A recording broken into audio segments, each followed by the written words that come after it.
ustedes? Estábamos en síndrome bronquial. ¿Habíamos hecho bronquiectasis? Por supuesto. ¿Ya respiratorio hicimos? Claro que sí. Entonces, miren, esta revisión es up to date. Crisis aguda, recuerden, 3 semanas de evolución. Todos persistentes. Reconozcan el guión. El guión. ¿Cómo se expresa? El paciente tiene tos exigente, 5 días promedio, un poco más.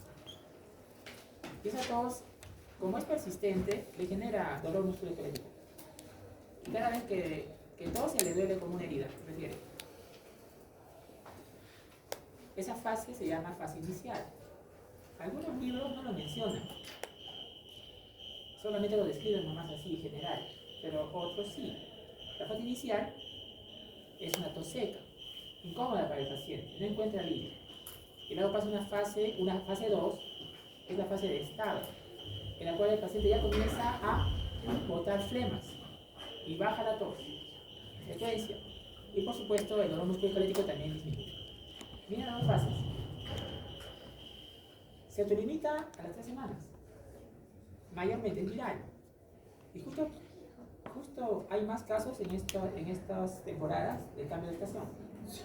Ojo, mayormente es viral. Mayormente es viral. Miren el guión.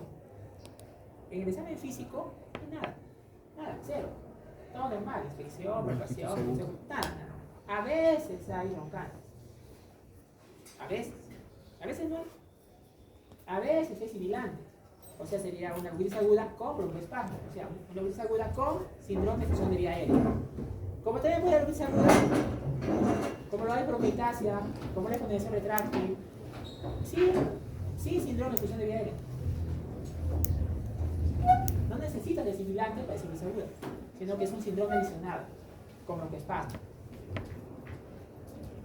Ojo, ese dato es importante. Mayormente, viral. Cuidado. No, está bien, después se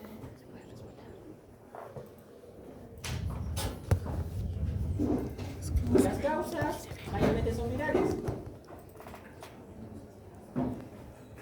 A veces, según el guión clínico, puedes testear una bacteria atípica.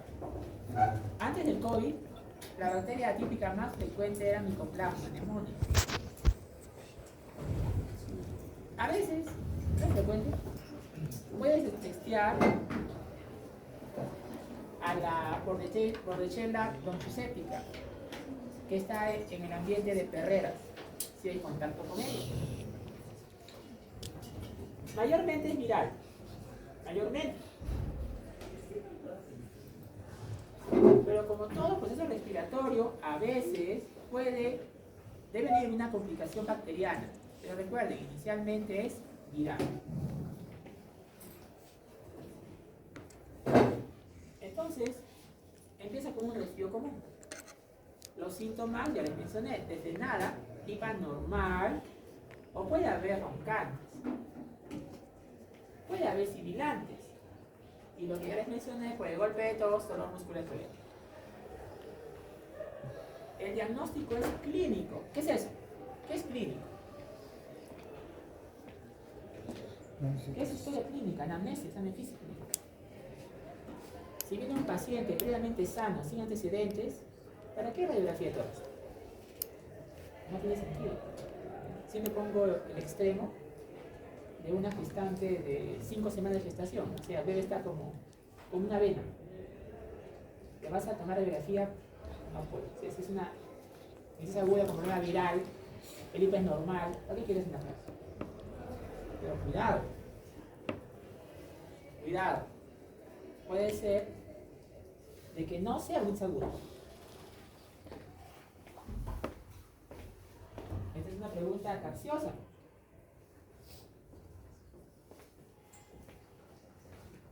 Yo sé que todo es posible en medicina, pero no hay que abusar, ¿no? Si es ojo, que bronquitis aguda, el hipo es normal mayormente, y el hecho que haya ronchus no te invalida, porque el ronchus es inflamación bronquial. Y para decir aguda es antes de las 3 semanas de todo. ¿A qué voy?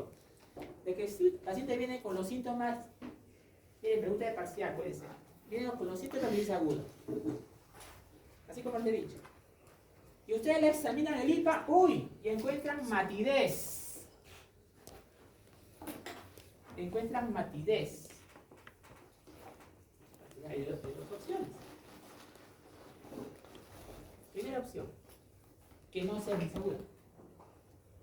Ya hemos hablado la vez pasada para el parcial 1, 5 posibilidades de matidez, 5, ¿no? Pero natural, condensación exudativa, atelectasia, engrosamiento pleural, derrame pleural, ¿cierto? Tumor, un tumor. Entonces, la primera opción, si hay crepitantes, tienes ahí, a ver, me acuerdo mi clase el día de hoy, a ver, la fase 1, ¿no? Tos, 5 o 6 días. Y luego pasa tos con titulación, paciente alivio, menos dolor torácico. Crisis aguda. Examinas crepitantes. Dos opciones. Primera opción, la que es de la realidad, no es crisis aguda. ¿Por qué, doctor? Porque sea crisis aguda, no tiene que haber signos de condensación. Primera opción. Doctor, y acá en Google, con ya, ChatGPT, dice que sí pueden tener, doctor. Pueden tener su crisis aguda y al ladito, su condensación exudativa. Ya nos complicamos, ¿cierto? Porque ChatGPT no puede ser, ya me han reclamado ya en unos parciales con ChatGPT. ChatGPT se equivoca a veces, ¿no? Se equivoca. Pero esa posibilidad también es posible. O sea que por este lado de acá tiene crisis aguda y por este lado de acá tiene condensación exudativa. Pero ya nos complicamos, ¿cierto? Si encuentras crepitantes, matidez, deja de serlo porque es aguda. Vaya a ser que esté frente a una condensación exudativa. Ahí sí, cuando tenga signo de condensación, ahí sí está válido una imagen radiográfica. Pero también es contextual. Cuidado con el parcial. Ya les dije, si es una gestante de 5 semanas, ¿no? Está clínicamente estable, buena presión, buena frecuencia cardíaca, respiratoria, no está con fiebre, tampoco. Nosotros no somos a la regla, sino somos según el riesgo fetal también. Tener cuidado acá. Pero si no hay nada, invalida una imagen radiográfica. ¿Cuándo pides imagen radiográfica en crisis aguda? Cuando hay síndrome de, cuando hay signos de condensación. ¿Dónde está eso, doctor? Acude. Entonces, ¿cuáles son los diferenciales? Virales, virus de la gripe, influenza, por ejemplo, muy común, más aún si no estamos vacunados.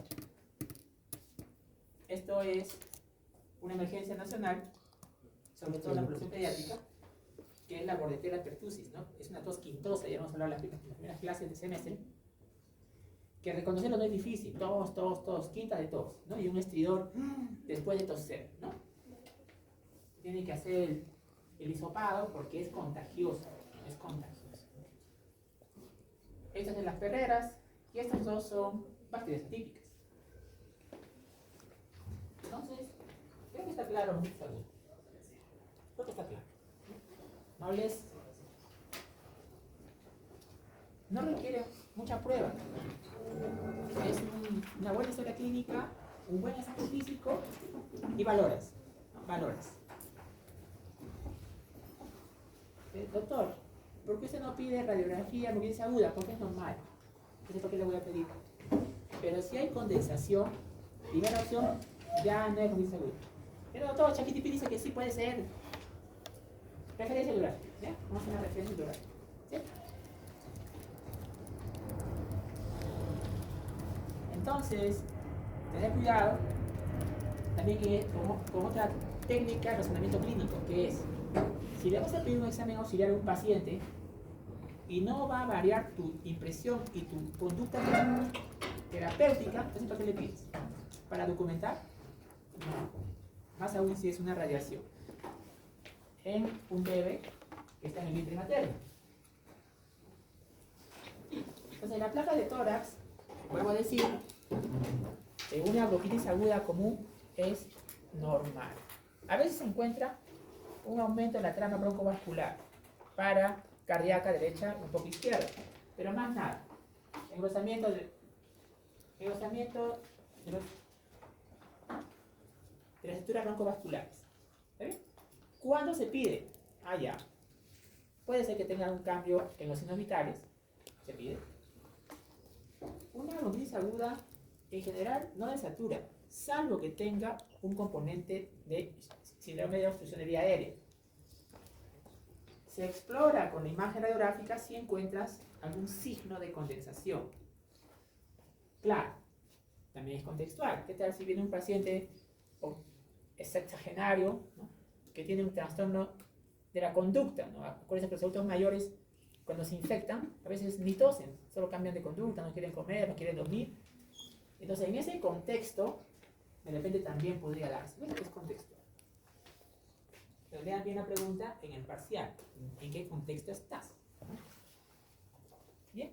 Entonces, claro, si hay bandera roja, ni hablar. Pero ojo, bronquitis aguda es tos y es flemas. Pero bandera roja, bandera roja es otra cosa, ¿no? Que tenga dolor torácico. Tiene dolor torácico. Puede ser. Que tenga hemoptisis. Hemoptisis no da bronquitis aguda. Bronquitis aguda no da hemoptisis. Bandera roja. O tenga alguna comorbilidad. Ahí sí, de repente amerita una imagen. Pero es contexto. Ya les dije ya más de una vez acá, ¿no? Y no me voy a contradecir. Si tienes un paciente que tienes que hacer un diferencial y ese paciente tiene banderas rojas, tu diferencial debe ser escenario adverso. Si tu paciente no tiene bandera roja, tus diferenciales los frecuenta. Algunos incluso refieren de que bandera roja es escenario adverso. Entonces, si un paciente que viene con comorbilidades, con tos y flemas, mi escenario adverso con condensación exudativa, ¿ves? Entonces, no es muy sencillo sacar bronquitis aguda en un paciente que tiene comorbilidades. Entonces, a veces ahí tenemos que ir a la imagen preventiva, ¿no? Pero tener presente el concepto. Prueba microbiológica no es usual hacer, ¿no? Si sospechas influenza, hay test rápidos de influenza. Procalcitonina es una prueba de sangre para, si sale positivo, te dice que podría ser bacteria. Y si sale negativo, no te invalida tu diagnóstico. Entonces, vean ustedes cómo se maneja esto en la práctica. En el diferencial, ¿qué tal si tenemos bronquitis aguda? Va a depender del caso que estás estudiando. Claro, si tiene condensación exudativa. Primera opción, casos caballos. Goteo postnasal es una causa de tos crónica, ya vimos en las primeras clases. Reflujo cefálico, nos falta pirosis. 7 de 10 tienen pirosis. Asma, ya saben que va con sibilantes, tos con ritmo circadiano, mayormente gente joven, o el asma ocupacional. Esto, después de semanas, puede darse una tos en un paciente que usa IECAS, ¿no? En un hipertenso o la producción de bradicininas. Pero esto de acá, en la práctica, lo consideras cuando los otros no son explicables. Insuficiencia cardíaca, ya saben, Framingham, embolia pulmonar, ya saben, las triadas, factor de riesgo y cáncer pulmonar. Entonces,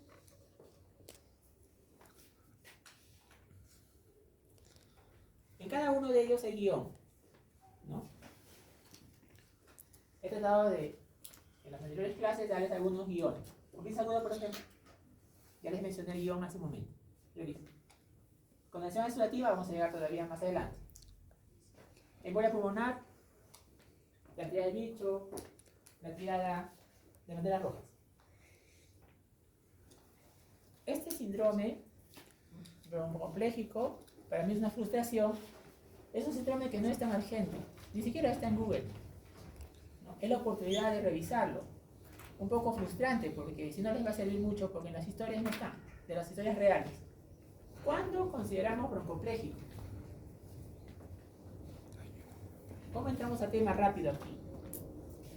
Hemos dicho en las primeras clases, tenemos dos aclaramientos nosotros, aclaramiento mucociliar y aclaramiento de la tos. Ambos se compensan. Cuando el paciente está con aclaramiento mucociliar limitado, la tos entra a tallar ahí, o al revés. O sea, se complementa. También les dije en la primera clase que ambos aclaramientos están regulados neuralmente. Ahí viene el punto. Entonces, ¿cuándo sospecho broncoplegia? Pacientes con trastorno severo de conciencia, coma, por ejemplo. Por cualquier razón. Un infarto extenso cerebral, un tumor cerebral, una hemorragia extensa, traumatismo, tumores extensos, el paciente lo lleva a coma. ¿Qué es coma? Es un estado de conciencia en el cual hay poca respuesta a estímulos, no solamente verbal, señor, señor, sino también de dolor. Al paciente le hacemos estímulo doloroso y no responde. Ese paciente, sospechamos en ese paciente broncoplegia. ¿Está bien? En los libros de semiología, ¿quién habla de broncoplegia? Obviamente que Massey. Y también Varela. Entonces, ¿en quién sospecho broncoplegia? Pacientes con trastorno severo de conciencia, en la cual los dos aclaramientos, mucociliar y de la tos, están disminuidos. Por lo tanto, ese paciente sigue produciendo moco bronquial, lo sigue haciendo, pero ya no lo puede eliminar, porque el tránsito de ese moco bronquial ya no es eficiente. Entonces se empoza, se detiene, se infecta, obstruye. Entonces recuerden este punto, ¿ya? Claro, si van a ser anestesiólogos, también lo van a ver. Paciente intubado, sedado completamente para una cirugía grande, tiene broncoplegia por la sedación anestésica. Y ahí es muy importante, si van a ser terapistas rehabilitadores médicos, el movimiento de las secreciones. Tienen que hacerse técnicas de movimiento de secreción para evitar que haya complicaciones. Entonces, esa secreción que se va formando permanentemente, ya lo hemos revisado, si no se puede eliminar por la tos, porque no hay ni tos, no hay tos. Uno intuba al paciente y ni tos. Entonces, esa secreción bronquial va a generar congestión exudativa, va a generar atelectasias, va a generar obstrucción de vía aérea. Y todo esto en conjunto, en cualquier combinación, va a generar insuficiencia respiratoria. Entonces, el paciente está postrado, alterado de conciencia, de coma, comatoso. La tos es escasa o no hay tos. No hay tos. No hay, ni tose el paciente. Cuando está en coma profundo, ni tose. ¿No? Y el paciente presenta disnea, cianosis, etc. Este IPA es un poco injusto, ¿no? Porque es muy variable. ¿No? Es muy variable. Pero recuerden esto. Puede haber suprapitantes. ¿Por qué suprapitantes? Porque la secreción burbujea. No puede salir. No puede eliminarse. ¿Por qué sibilantes? Porque la obstrucción es parcial de la vía aérea. Y cuando es total, atelectasia. Claro, si el está postrado, ya no se mueve, ya pasó 4 días o más, empieza la rueda de Virchow y comienza a tener riesgo de trombosis pulmonar o trombosis venosa profunda. Y si nos pasamos con los líquidos, congestión pulmonar, porque podemos, depende de paciente hipotensa, tenemos que poner volumen, entonces es un manejo complejo. Se hace la placa de tórax, se busca condensación, se busca atelectasia, ¿no? Y en el AGA, según la gravedad del paciente, puede haber hipoxemia o hipercapnia. Bien, vamos a continuar. Este síndrome de obstrucción bronquial, el MAX2, lo hemos dicho varias veces acá, es con sibilante, suficiente. Pero el doctor es muy fácil, ¿no? Tiene sibilante, ya estoy con el síndrome. Bueno, estamos en semio, no les dije que va a ser difícil. Pero si tú quieres detallar cuál síndrome es, ahí sí entramos ya con otras pruebas. Entonces, se pone síndrome de obstrucción bronquial de vía aérea sibilante y ya te dice MAX2. Suficiente. Puede ir con placa normal o puede ir con placa patológica. Claro, hay sibilantes con placa normal, por supuesto, en POC, asma, tromboembolia pulmonar. Hay sibilantes con placa patológica, claro que sí, condensación retráctil, bronquiectasias, tuberculosis, cáncer. Entonces, cuidado allí también, ¿no? Sibilantes, obstrucción de vía aérea con placa normal, obstrucción de vía aérea con placa patológica. Me gusta esta foto, lo saqué de Varela, porque obstrucción de vía aérea, sí, pero ¿qué parte de la vía aérea? A ver, partes de la vía aérea, bueno, luz y pared. Ah, entonces ¿dónde puede estar la obstrucción? 3 opciones. Puede estar la obstrucción en la luz. Secreciones, cuerpo extraño. ¿Qué secreción? La que tú desees. Moco, sangre, drenaje de quistes. En la pared, o sea, en la pared de la mucosa bronquial, ahí está la obstrucción. Lo más frecuente es neoplasias, ¿no? Sean benignas o sean malignas. ¿Y qué pasa si no es ni en la luz ni en la pared del bronquio interno, sino es una compresión extrínseca? Es decir, acá está la luz del vaso, la luz, no hay nada adentro, no hay nada en la pared, está muy bien, pero por afuera le está presionando. Así. Por ejemplo, un quiste, por ejemplo, un ganglio linfático grande. Entonces vea usted que puede estar aquí el problema, luz, en la pared interna o extrínseca. Y cualquiera de ellas, si parcialmente lo obstruye, síndrome de obstrucción de vía aérea. Y si lo obstruye totalmente, atelectasia. Por eso se llama obstrucción bronquial incompleta. Porque si fuera completa sería atelectasia. ¿Y ahí qué hay? Nada, silencio, silencio. No se escucha nada en ese terreno obstruido. Entonces los síntomas son variables. El síntoma más frecuente en RESPI es tos. Va a depender de la anoxia, si va a ser persistente o no. Dolor torácico, expectoración, disnea, motriz y roncos. Entonces, a veces tenemos que entrarle con el neumólogo en una endoscopía bronquial. Y de verdad que preocupa cuando encontramos esto, ¿no? Es una figura de AMIB, ¿no? Que hay una masa friable que está ocluyendo una luz bronquial. Lo primero que pensamos cuando eso vemos es neoplasia maligna, ¿no? Es una infección endoscópica. Y eso puede generar, o sea, un cáncer, nos ha pasado más de una vez, puede generar obstrucción de vía aérea. ¿Y para qué recuerda eso? No todo lo que silba es asma. Si el paciente es adulto mayor, toda su vida fuma y viene con sibilantes, baja de peso y un ganglio acá duro, no decir asma puro. ¿No? Está sibilando, doctor, está sibilando, sí, pero mira el contexto: fumador, tos con sangre, placa patológica. ¿Qué dije del asma? Placa normal. Entonces, no todo lo que silba es asma, no todo lo que brilla es otro. Entonces, este IPA también es un IPA injusto. ¿Por qué? Porque aquí trata de abarcar una infinidad de posibilidades diagnósticas. Entonces, va a depender de lo que estás estudiando. Puede estar disminuido la ampliación, vibraciones vocales pueden estar disminuidas mayormente. ¿Sí? Y lo que no falta, doctor, lo que no debe faltar es un IPA. Ah, sí, claro, ¿cierto? Porque con eso decimos obstrucción de vía aérea. Ya saben que es parcial. El modelo más estudiado, que siempre lo comentamos aquí, es el modelo de crisis asmática. Cuando encontramos en las guardias, en emergencia, ellos vienen en las madrugadas mayormente. No pueden emitir una palabra porque se agitan, tan cianóticos. ¿No? Se escucha en silencio de la madrugada cómo le ronca y le silba el techo. ¿Cierto? Sibilantes difusos, anterior, axilar, posterior, desaturación, disnea, cianosis, expectoración pueden tener a veces, y si lo tienen, es una expectoración perlada, que se llama los cristales de Charcot-Leydig o cristales de Leydig. ¿Qué es eso? Son moldes de eosinófilos que salen con la expectoración.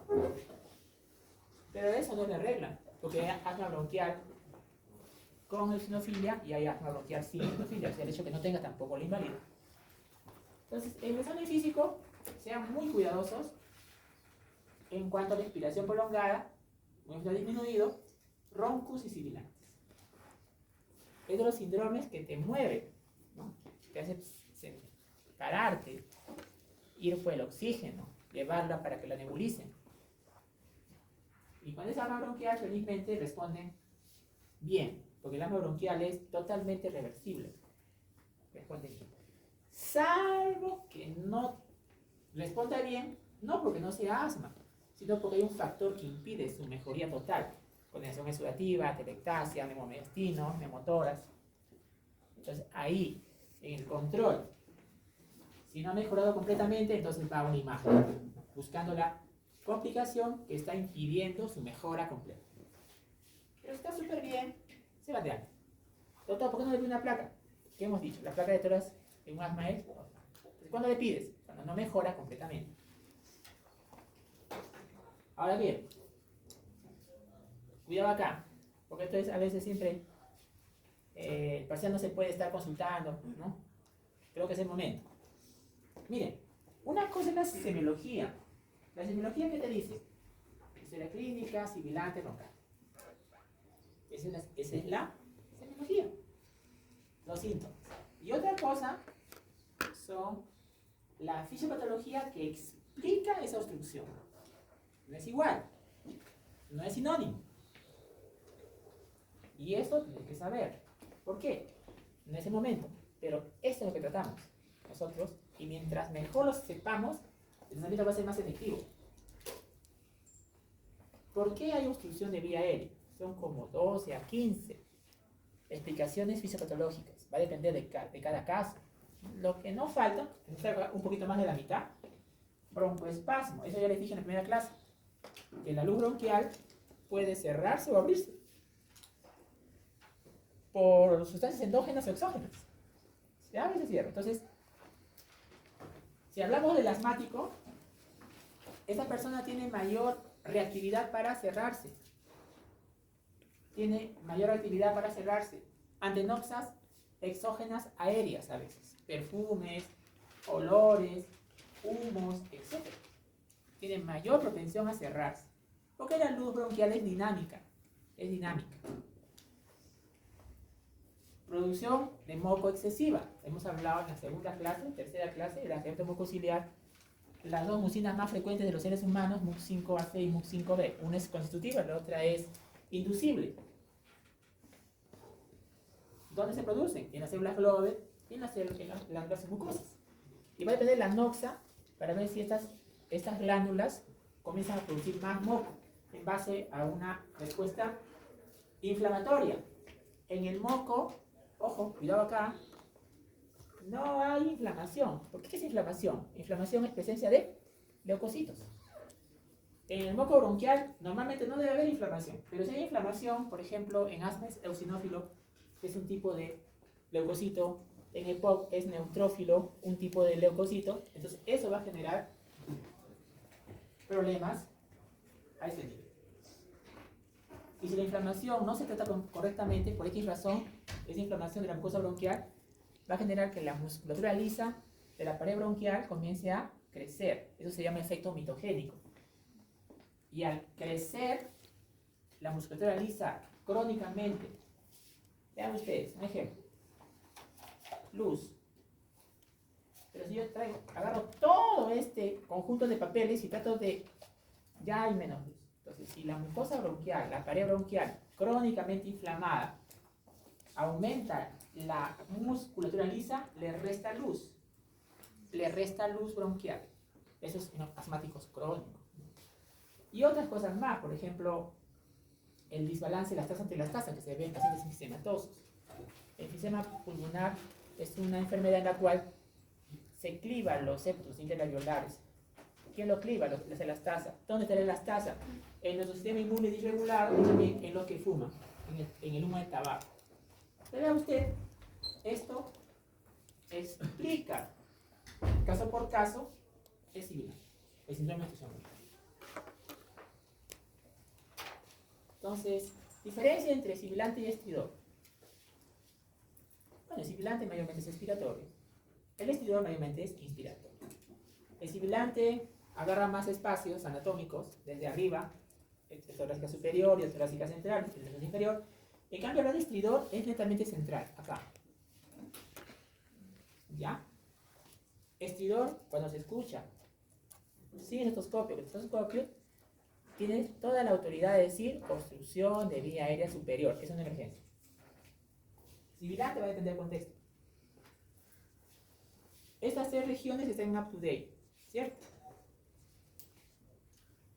En cada una de ellas quisiera resaltar por el tiempo la más frecuente. Miren. Esta torácica superior, acá arriba. La más frecuente es goteo postnasal. El goteo postnasal explica la tos crónica. Y otras más. Esta torácica superior. Por ejemplo, una anafilaxia, nos ha pasado también, ¿no? El paciente era alérgico a mariscos y consume mariscos y su cara se hinchó 2 veces la cara, se hospitalizó y horas después, medio día después, hace un edema de glotis. Edema de glotis. Entonces, vigilancia estrecha, porque a veces hace traqueostomía de emergencia, porque no puedes intubar por adelante, porque por este agujerito no existe este agujerito, por donde pasa el tubo, porque está todo inflamado por edema de glotis. Entonces, recordar que la anafilaxia se expresa como angioedema, edema de tejido subcutáneo, de los párpados, de la cara, de los labios, de las manos, de la lengua, del paladar, ¿no? O se puede expresar como urticaria, que son ronchas, o las dos. Y eso es muy molestoso, sí, pero lo que es de mayor cuidado es que haya edema de glotis. Entonces, si sabes intubar, no vas a poder, pues, porque se cerró una pared. Tienes que hacer una traqueostomía. Y tienes 30 segundos para hacer. Entonces, mejor es expiración armada, ¿no? Eso. Ahora, si no es este punto, obstrucción intratorácica de vía aérea superior. En la pandemia lo hemos pasado mucho. El paciente que ha estado intubado mucho tiempo y el plástico del tubo inflamó los cartílagos traqueales y luego de extubado irse a su casa, regresa con estridor. ¿Qué pasó? Los cartílagos traqueales de la vía aérea superior cabalgaron, se juntaron, desdibujaron el eje y obstruyeron. ¿Cómo se llama eso? Estenosis traqueal post intubación prolongada. Lo hemos pasado en la pandemia muchas veces, ¿cierto? Y acá estamos como curso, ¿no? Acá está el gen, ¿cierto? Obstrucción de vía aérea intratorácica inferior. Ahí está el asma, está el EPOC, sobre todo. También está bronquiectasias, ¿no? Hemos visto en algunos mayas, bronquiectasia me genera obstrucción de vía aérea. Y cada una de estas tiene su guión, ¿no? Algunas de ellas ya les mencioné.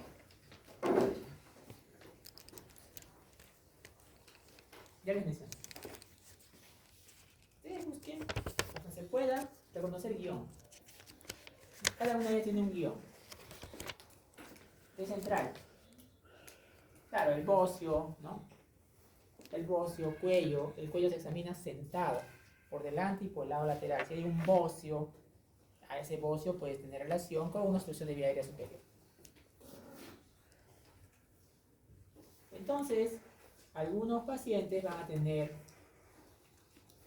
una estabilidad, otros van a necesitar mayores cuidados y otros llegan con las excusas para intubar. Intubar, de frente ya, llega para intubar. Entonces, el entrenamiento es cuando observamos sibilantes, cuando somos más intensos y cuando vamos a intubar. ¿Qué te va a guiar? La cianosis, el patrón respiratorio, la saturación, la disnea, el trastorno de conciencia. La piel. Cuando está crítico, a veces hace una diaforesis fría. En ese contexto es un marcador de gravedad. Porque uno puede tener diaforesis fría, puede haber jugado, ¿no? No es el contexto que estoy hablando. En un paciente que está cianótico, está taquineico y hace diaforesis, en ese contexto, esa diaforesis fría es un signo gravedad, gran gravedad. Es contextual, cuidado. Entonces, si hay sibilantes, pero no tiene disnea, pasa, ¿no? Viene notorio, de adolescente, ¿no? Cada vez que voy a jugar al fútbol, me sirve el pecho. Viene tranquilo, satura bien. Y si no juego, no pasa nada. Incluso en el up-to-date dice, y eso es cierto. Entonces estos chicos se limitan. Entonces, como saben que ya jugar les genera sibilantes, entonces ya no juegan. Porque están bien. Están bien, saturan bien todo. Entonces tienes una buena anamnesis. Para ver si él va a un estudio espirométrico, definir asma, por ejemplo, ¿no? Recuerden que la tos, ya les dije varias veces, pregunta parcial, es de ritmo circadiano, ¿cierto? Entonces, valora esto. y Disney. Pero ¿qué pasa? En la historia, el patrón de enfermedad, ¿cierto? Paciente asmático, tiene guión clínico, a que no sea monólogo. Tanto guión digo por acá, guión por allá. A ver, Roy, ¿qué guión hemos podido revisar en el curso de asma bronquial? ¿El guión del agente doctor le digo? El guión. ¿Qué te hace sospechar asma bronquial en una persona? ¿Cuál es el guión? Es una persona joven, Ya, tenga tos crónica, ya, sibilantes al momento de la auscultación. ya. Eso sería, creo. ¿Algo más? Expiración prolongada, Respiración prolongada. ¿cierto? Roncantes. Y una cosa más, le agrego al guión. Le das bronquiolitadores al butamol y el paciente está Mejora muy con mejorado. Tiene una bronquiolitadores. respuesta de tratamiento que te dice, es asma. Entonces también eso ayuda. Pero si no hay respuesta al salbutamol, es posible que no sea asma. ¿Sí? Además te acuerdas que no todo lo que brilla, no todo lo que sirva, es asma. Cuidado, esta pregunta es muy desafiante, en parciales. ¿Qué tal si no es asma? Cuando tú dices esto que está silbando no es asma? Cuando el paciente viene con ronquera, viene con pirosis, viene con rubor, sabor amargo, agitación, aspiración de cuerpo extraño, hemoptisis. ¿No? ¿Por qué tiene que ver una hemoptisis de un paciente asmático? Nada. Entonces vaya a ser que sea una bronquiectasia, vaya a ser que sea una posición retráctil, esté silbando. Entonces tener presente que estos ítems que le acompaña al paciente, de ahí la pregunta, ¿no? A veces eso a mí me preocupa no confundir a los estudiantes de medicina, ¿no? Sí, mira, Abdullah es enfático, dice, sibilante no se debe a asma o hipoxia, se da así mismo. Si tiene hemoptisis, si es sibilante no es asma. Categórico, ¿sí o no? Entonces, como el anterior antes, que les dije, ¿no? Si tiene bronquitis aguda y tiene matidesis repitantes, no, doctor, es bronquitis aguda, y también a su costadito está, arrimadita está su condición exudativa. No, son inválidos. Igual acá. Si tiene hemoptisis, no, doctor, el paciente tiene asma desde niño, ¿no? Y ahora, por alguna razón, está con hemoptisis, ¿no? De repente tiene una tuberculosis que ha agregado. Ya es de cada caso. Pero en general, esta bandera roja hemoptisis te aleja el diagnóstico de asma. O al menos tienes que revisar la historia, ¿no? Para no entrar a discusión, al menos considera otro diferencial también, al menos. Pues doctor, toda su vida este niño ha sido asmático. Acá te vas a espirometría, ya está con hemoptisis. De repente, el paciente asmático le ha cogido una tuberculosis, ¿no? Ahora, cuando tiene sibilante, cuerpo extraño. Cuerpo extraño no es de población pediátrica nomás. Cuerpo extraño de adulto mayor que tiene problemas para deglutir. Un paciente postinfartado de un infarto cerebral o de hemorragia cerebral, a veces queda con un problema de deglución y a veces una pastilla, un alimento se va a la vía aérea y puede generarle sibilante, ¿no? Entonces, en cada uno de estos ítems, valorar el sibilante, ¿no? Entonces, si ha sido intubado y viene después con estridor, esto es traqueano, ¿no? Un paciente que fuma y viene con sibilantes, es un EPOC, ¿no? Pero puede ser una neoplasia. Toco madera, ojalá que no. Mayormente es un EPOC, ¿no? La placa de tórax en un EPOC es normal. En una neoplasia puede haber atrás. Entonces, examen físico, recordar. Sibilante, vía aérea fina, 3 escenarios, estridor, central, inspiratorio más, este es expiratorio más, ¿cierto? Y siempre, ese es un secreto de manejo, siempre pégate al paciente en el síntoma que trae, ¿no? Reconócelo bien, ¿no? Date un tiempo especial para decir, este sibilante es un sibilante, y hay cuatro adjetivos que debes resaltar, y a veces lo ponemos en los parciales, ¿no? Porque es importante. El sibilante es monofónico o polifónico, ¿no? Mira cómo lo dice Abdullah y mira cómo lo dice Argent. Revisen, tarea, no coinciden. ¿No? Entonces, por eso a veces no le pongo el parcial, porque mira, acá Argent dice esto, acá dice Abdullah esto, no voy a entrar a eso. Pero deben saber que es polifónico o monofónico. ¿Sí? Una tiene que ver con vía aérea central y otra tiene que ver con vía aérea pequeña. Puede ser inspiratorio expiratorio. Mayormente son expiratorios. Mayormente. Cuando son los dos, el contextual puede ser más grave en el paciente, ¿no? Mayormente, las veces que hemos escuchado, son expiratorios. ¿Ya? El segundo adjetivo. Tercer adjetivo. ¿Es difuso o es localizado? O sea, difuso es que está en todas las caras, derecha, izquierda, anterior, media, posterior y lateral. Y localizado es que está solo en una parte nomás del tórax. Cuando es localizado, valorar cuerpo extraño, valorar tumor o anomalía congénita.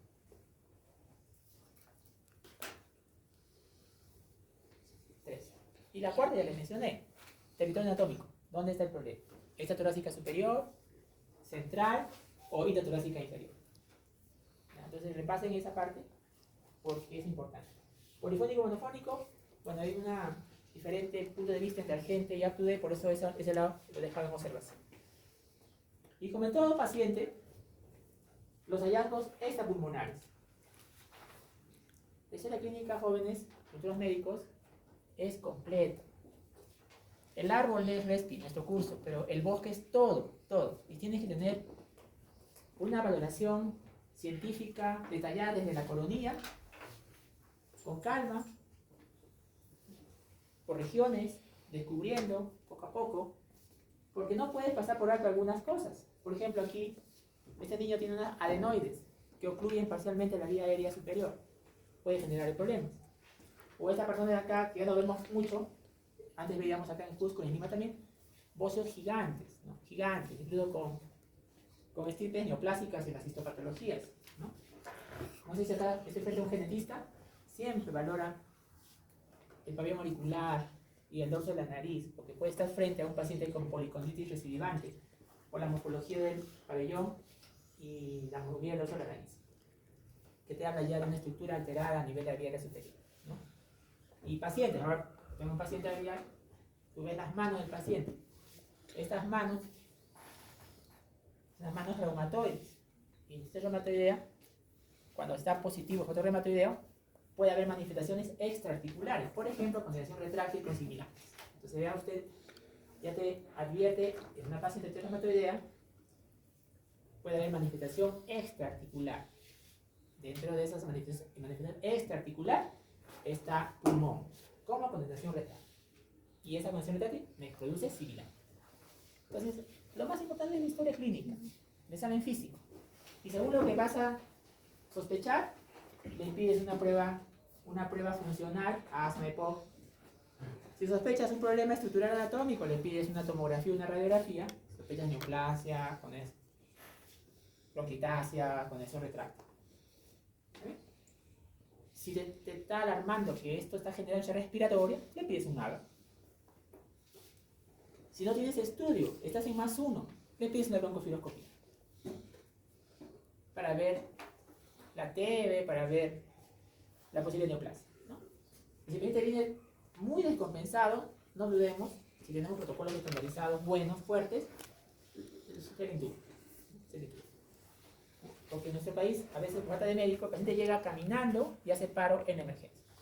Entonces, si viene caminando, jóvenes con cianosis, rápidamente, antes de que haga el paro, ¿no? ¿Y cómo vas a saber, doctor? Pero estamos estudiando, ¿no? Saturación, cianosis, patrón respiratorio, patrón de conciencia y el diagnóstico que está sospechando. Entonces, de esa manera, ese paciente va a tener mejor pronóstico. ¿Qué son? Son las 4:44. Bronquitis crónica. ¿Cuándo sospechamos bronquitis crónica? A ver, ¿dónde está Alexandra? Guión. Me importa mucho el guión. ¿Cuándo sospecha bronquitis crónica? ¿Qué tiene que ver como base, como premisa para decir, doctor, esto es bronquitis crónica? Acá hay una foto que como que ilustra, ¿no? ¿Cuándo sospecha?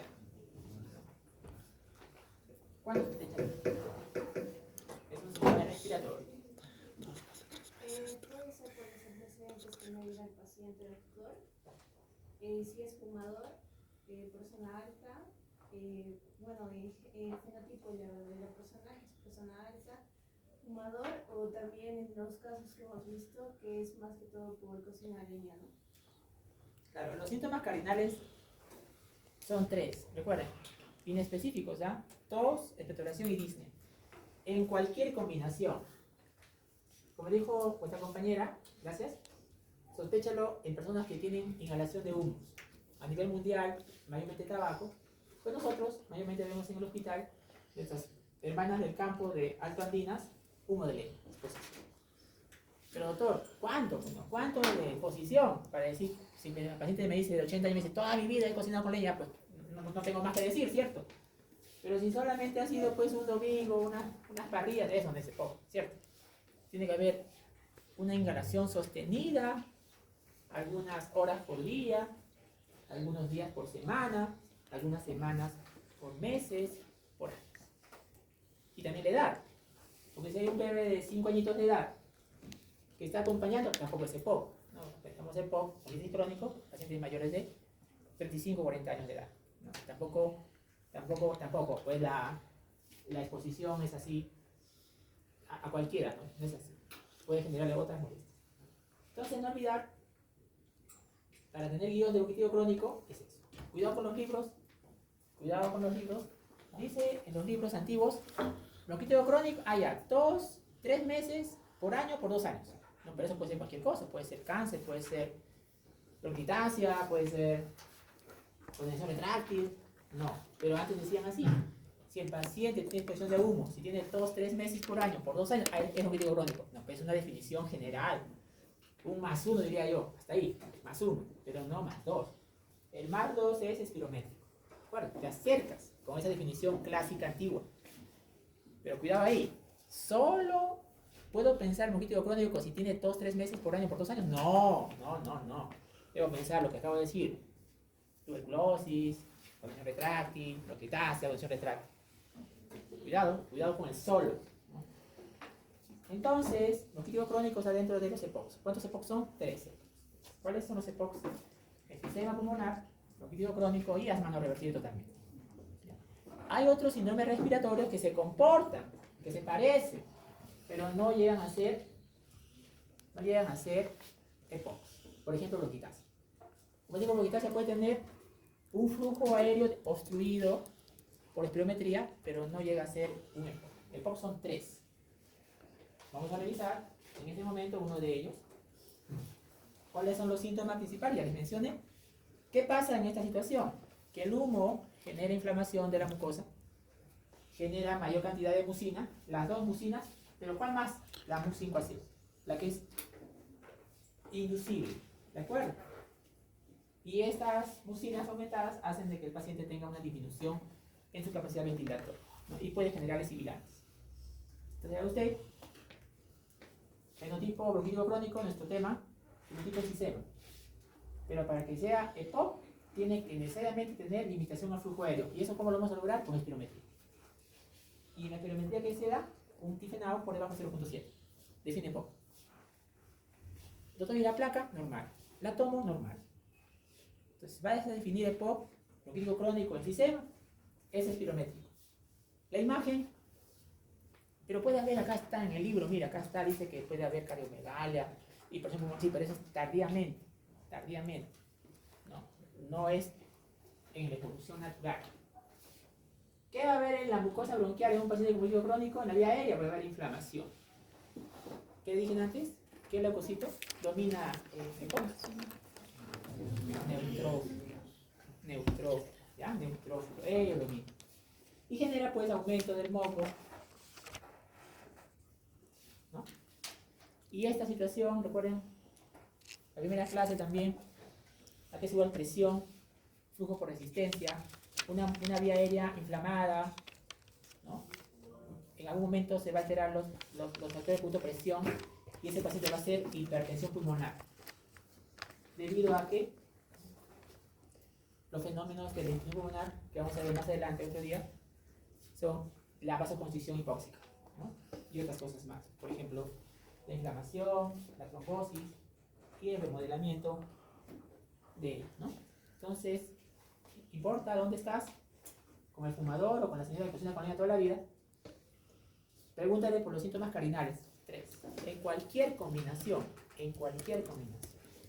¿Cómo voy a saber qué es bronquitis crónico? Entonces, hay un fenotipo.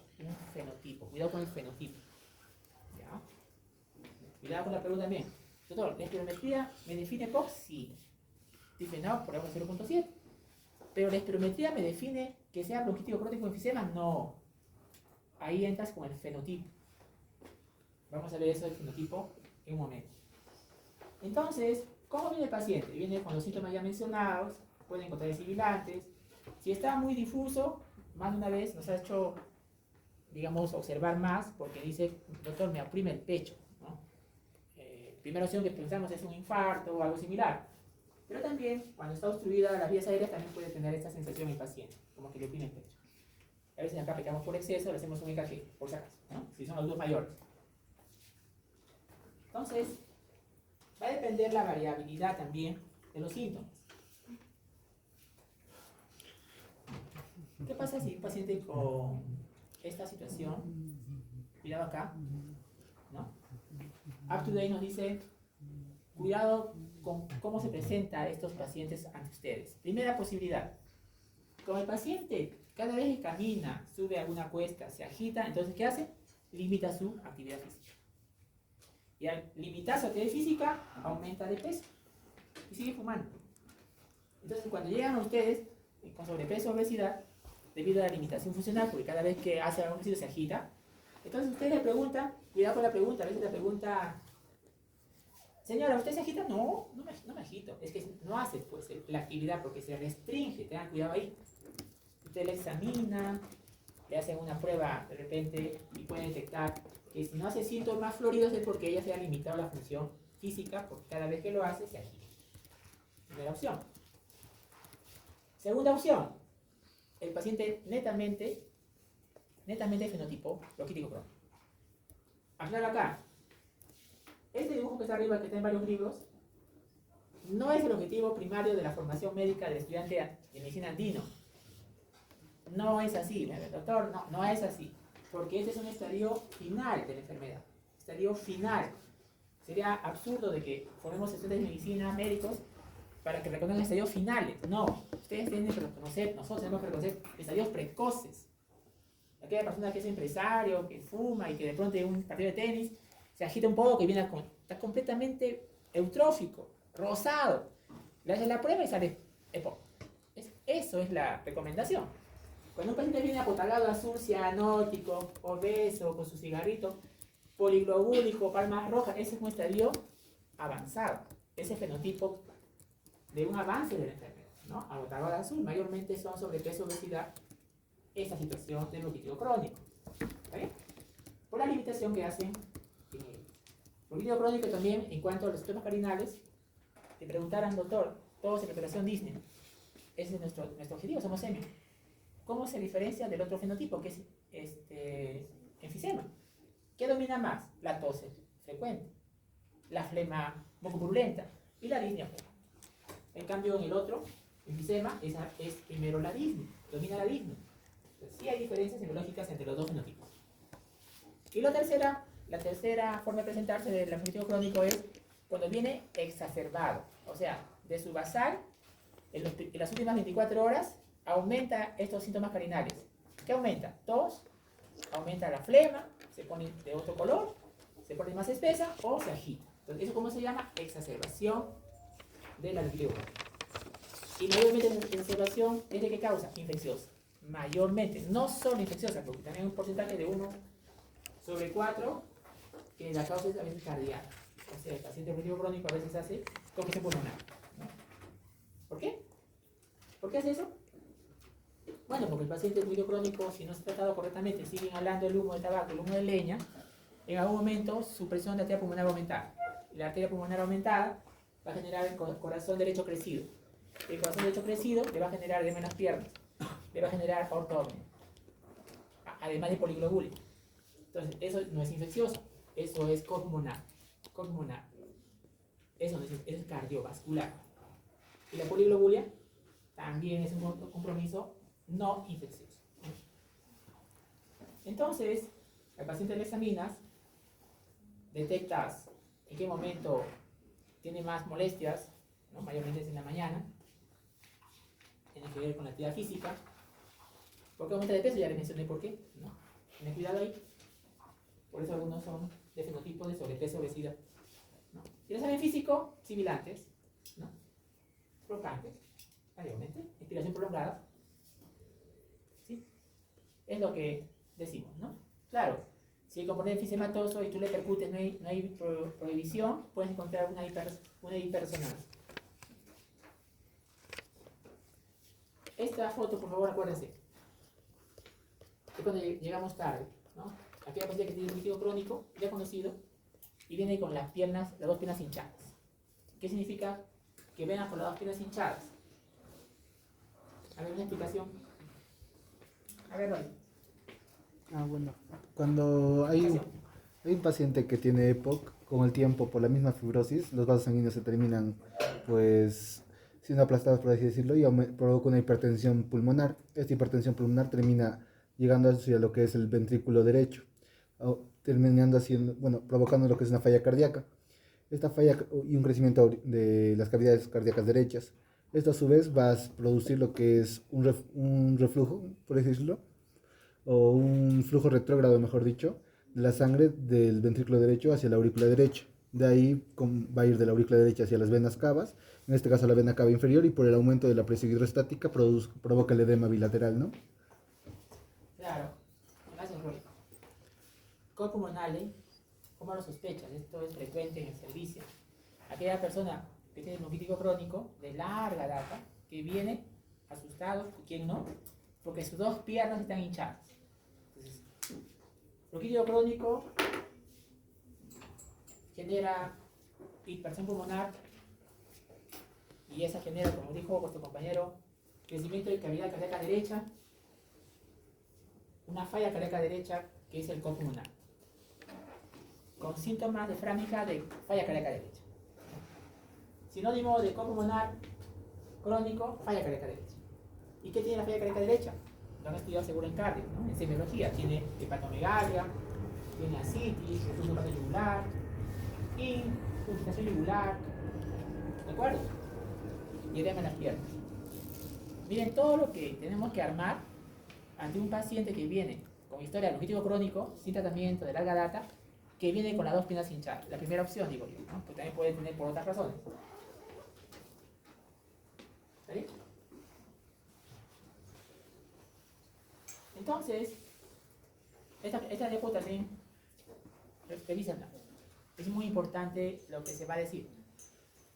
Si el paciente tiene bronquitis crónico, toda su vida cocina con leña, pero le encuentras acropaquias, esa acropaquia no se debe al bronquitis crónico.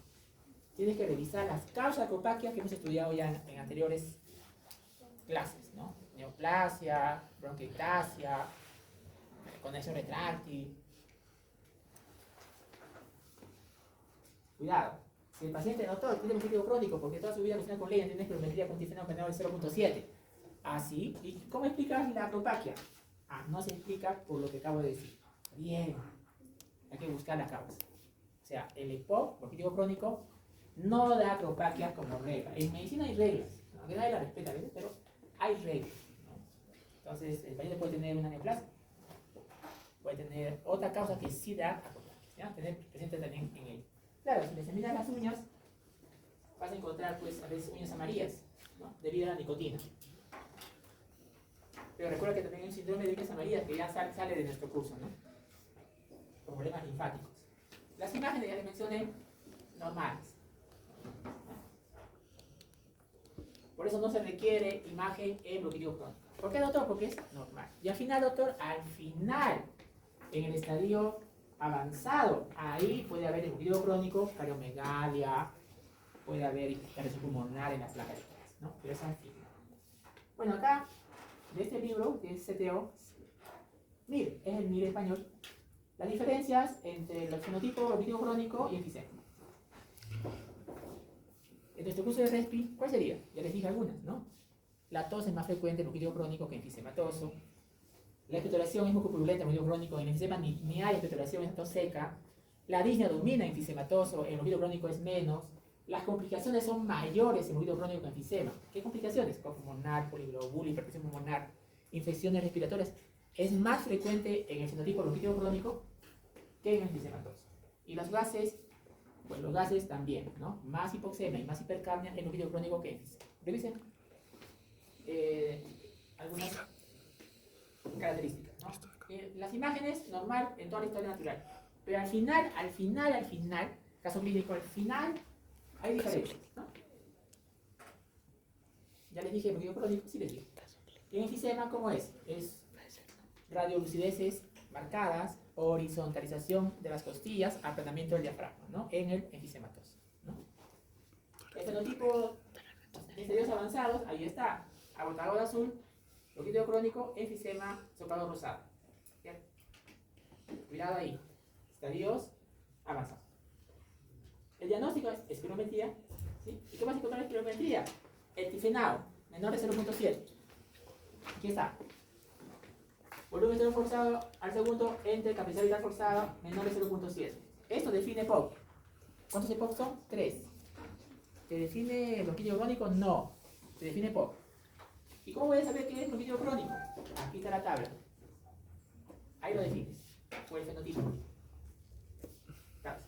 Te pongo... No, estoy soñando. Te pongo acá esta foto, miren, a colores.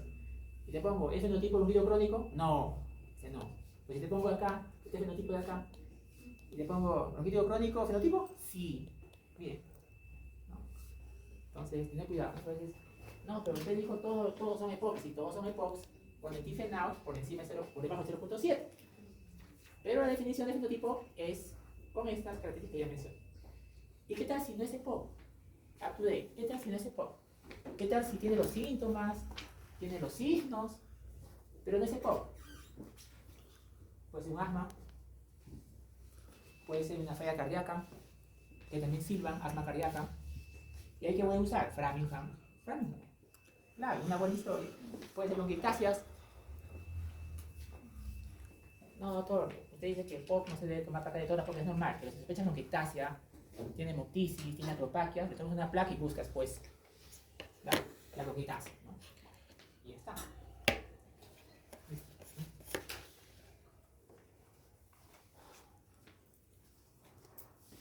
La espirometría te define el diagnóstico de EPOC. Dentro del EPOC, un fenotipo bronquítico crónico. Oye, joven, es una maratón. ¿Qué son? Son las 5 y 2. Hasta las 6. Entonces, hemos terminado los síndromes bronquiales. ¿Cuáles son? Hemos hecho bronquiectasia, hemos hecho obstrucción de vía aérea, bronquítico crónico, bronquitis aguda, bronquioplegia. Hemos terminado bronquítico. ¡Qué bien! Hemos terminado síndromes bronquiales. Ahora tenemos que entrarle a los síndromes parenquimatosos. ¿Está bien? Bien. ¿Cómo va de tiempo?